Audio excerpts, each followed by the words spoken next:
Entrevista con el espíritu o tetán de quien fuera Confucio, cuyo nombre real era Kunfutsu. Bienvenido. Es un gusto. Agradezco que me hayáis intencionado. Gracias a usted por presentarse. Nos gustaría hacerle una serie de preguntas a modo de entrevista. ¿Nos dejaría? Sí, adelante. La primera pregunta sería si podría darnos su nombre conceptual.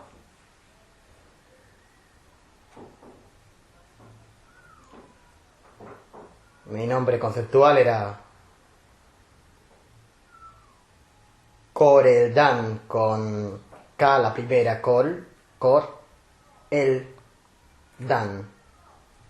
Coreldan.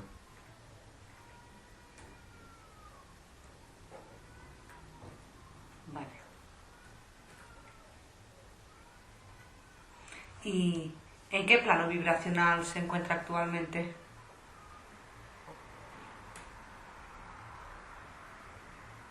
Actualmente vibro en el plano 5 subnivel 9, que es la máxima categoría. Y en esa vida conocida como Confucio, ¿en qué plano encarnó? Encarné en un plano 5.3 y desencarné en un plano 5.6.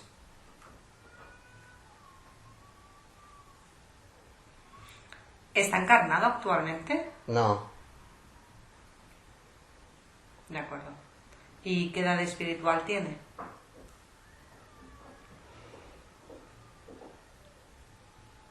soy muy antiguo también. O por lo menos para las medidas que soléis manejar. Hasta 639 millones de años.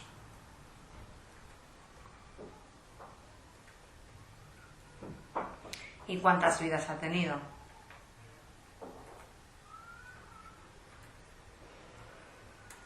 Apenas he tenido 56 vidas.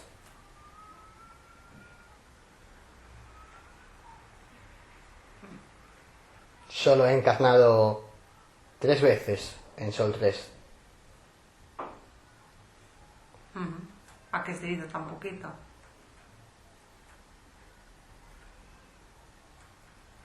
A que ahí donde vosotros veis vuestro mundo, todavía hay mundos en peor estado, en peor condición y cuya gravedad era mayor a la hora de tener que prestar servicio.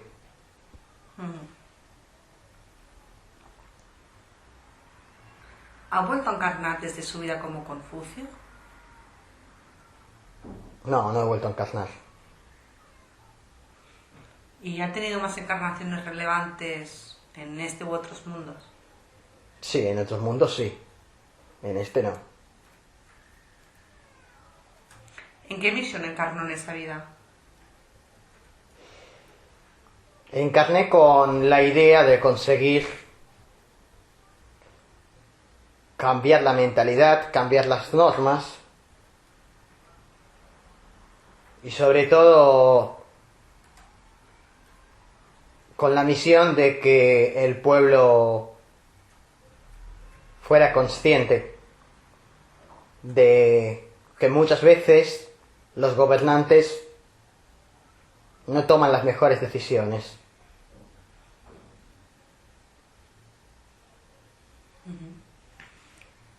Puede considerarse que la cumplió, ¿no? Sí. En cierta manera sí. ¿Qué grado te llegó a desarrollar? Llegué al grado de OT10. ¿Y con qué maestros que nosotros conozcamos tiene mayor afinidad? Sobre todo con el maestro Lao Tse, con Sí. quien inclusive coincidí, y también con otros maestros como el maestro Siddhartha, el maestro Nagarjuna. Sí. Incluso con el maestro Lianamel. también. Ajá. Más o menos eso. ¿Y quién es su guía espiritual y su ángel guía? Mi guía espiritual es Siddhartha. Sí. Y mi ángel guía es el ángel Micael. Es uno de los ángeles más importantes. Para que quede grabado, ¿usted pertenece a la jerarquía planetaria? O sea, así es, lo confirmo. ¿Y quiere decir algo sobre ella? Quiero decir que es importante que se entienda que desde la propia jerarquía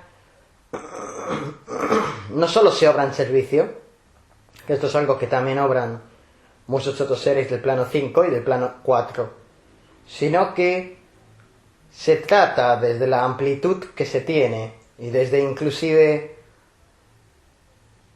las posibilidades que tenemos de comunicarnos con otras jerarquías, de otros sistemas planetarios, conseguimos establecer contacto mucho más fácil, por ejemplo, con los gobernantes que dirigen vuestro planeta, y por lo tanto, digamos que nuestra orientación se hace sentir más. Y creo que eso es una de las tantísimas cualidades que destaca la jerarquía planetaria.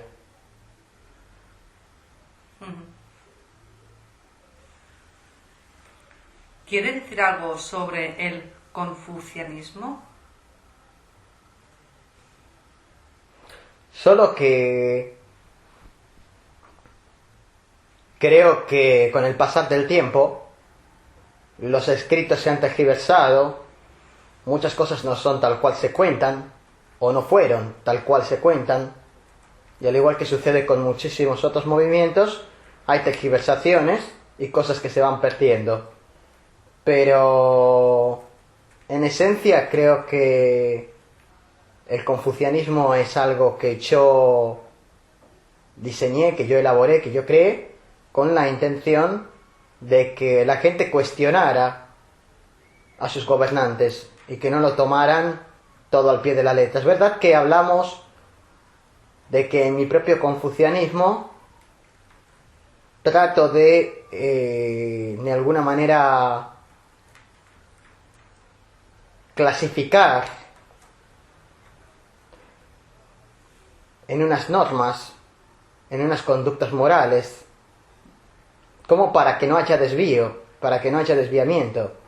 Y desde ese lado creo que es importante tener en cuenta que lo que no se categorice, si bien no hace falta categorizar, y en eso estamos más o menos de acuerdo, en el mundo espiritual, o no hace falta categorizar en personas con un espíritu puro, con una moral clara,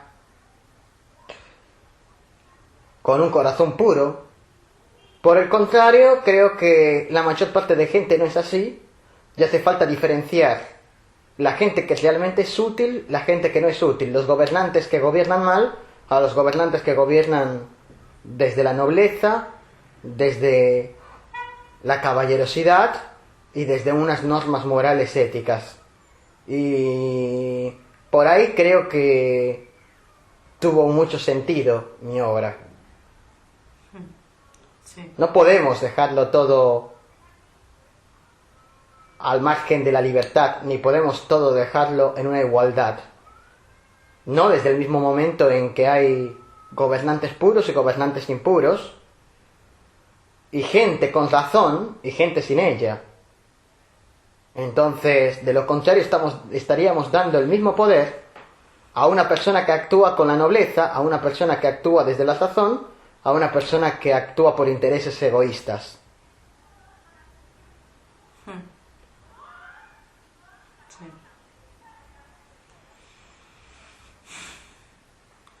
¿Algún dato relevante de su vida como Confucio?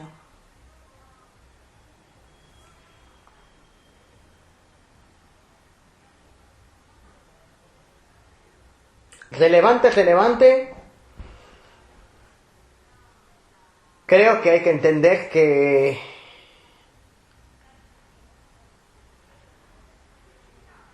cuando yo comienzo a tener una base de seguidores, cuando yo comienzo a perfeccionarme y a perfeccionar mi confucianismo, cuando yo comienzo a predicar, yo era un hombre sabio. No comencé a predicar joven, sino muy mayor. Y tenía la bondad, tenía la moral y tenía la experiencia, sobre todo, de poder hablar con criterio de lo que hablaba. Pero durante mi vida estuve rodeado permanentemente de gobernadores, de emperadores, de gente con riquezas, de gente con poder, y sobre todo pude comprobar que en la mayoría de casos estas personas actuaban como gobernantes impuros o como gobernantes injustos, y me di cuenta cómo el poder era capaz de corromper a las personas.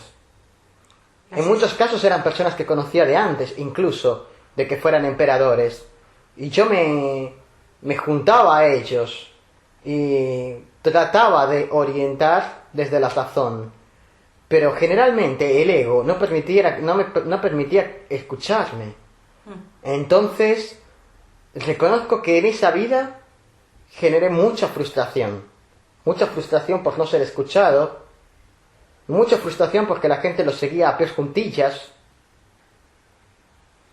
y me costó horrores como persona llegar a equilibrarme. Muchísimo. No me interesaba la vacuidad, no me interesaba el vacío, no me interesaba el silencio, sino que lo que me interesaba era mezclarme en los servicios, mezclarme con la gente que necesitaba ayuda. Por ejemplo, yo llegué inclusive a estar en mandatos territoriales, dentro incluso de estructuras gubernamentales, y llegué incluso a fundar labores sociales. Fundé, por ejemplo, códigos éticos, normas éticas de conducta, dentro, insisto, de mi estructura sociopolítica. Fundé códigos de conducta morales, códigos éticos, y fundé, como digo, muchos planes de ayuda a personas con problemas, ya sea con discapacidades o ya sea con pobreza, con extrema pobreza. Programas de rehabilitación, etcétera. En todo eso estuve en mi vida como Confucio. Y eso es mucho servicio también. Porque yo creía eso, en el servicio mezclándome con la gente, y no en la vacuidad, el vacío o el silencio. Sí. Esto es algo que más tarde el maestro Nagarjuna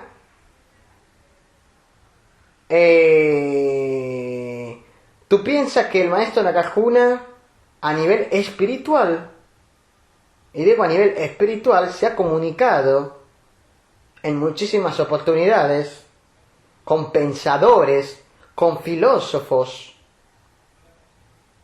Incluso alguna vez, fíjate que se ha llegado a comunicar con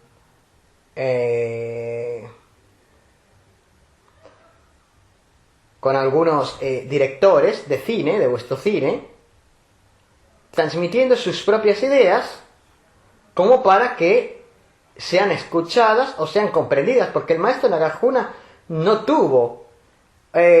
gozó de una reputación tan alta como por ejemplo el maestro Siddhartha. Entonces sus ideas las tiene que hacer valer de muchas maneras, y muchos filósofos han escrito cosas que el propio Nagarjuna tiempo atrás ya las había dicho. Y el propio Nagarjuna, encarnado, hablaría de lo que yo hablo, de lo que yo estoy hablando.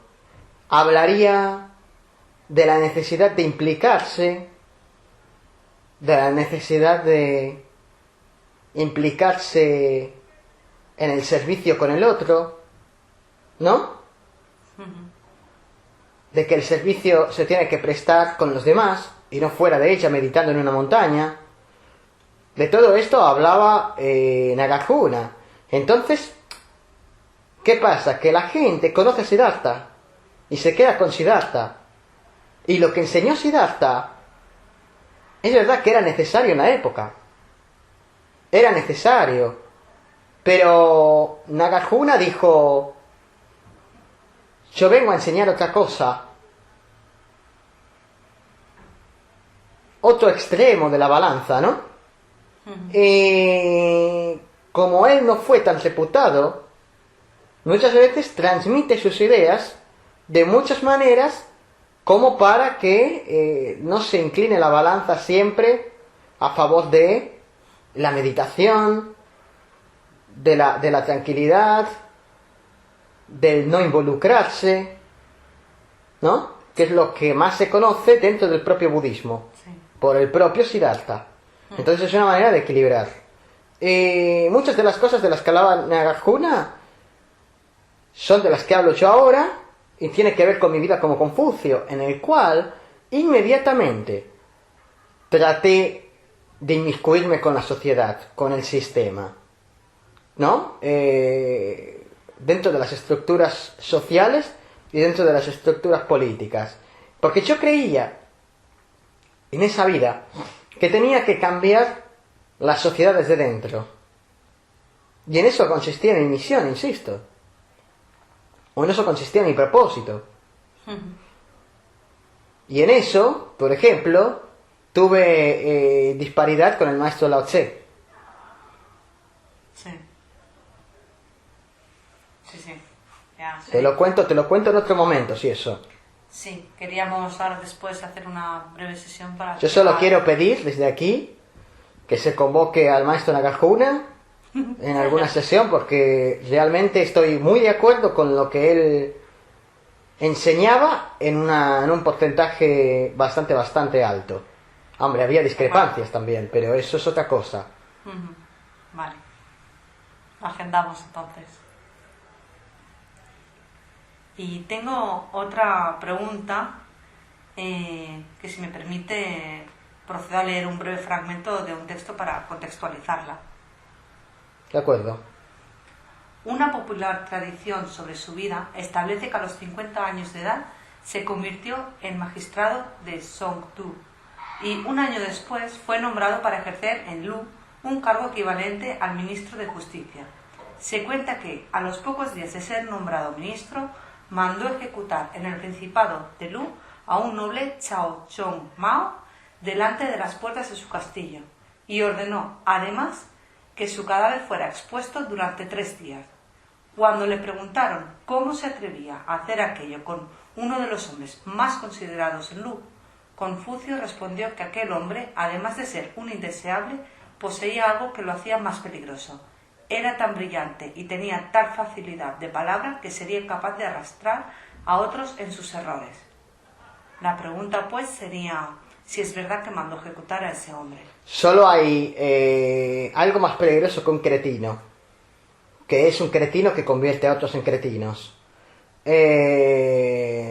Llevado, impulsado por mi mente reactiva, por un momento que tuve de reactividad, sí mandé eso, sí lo ordené.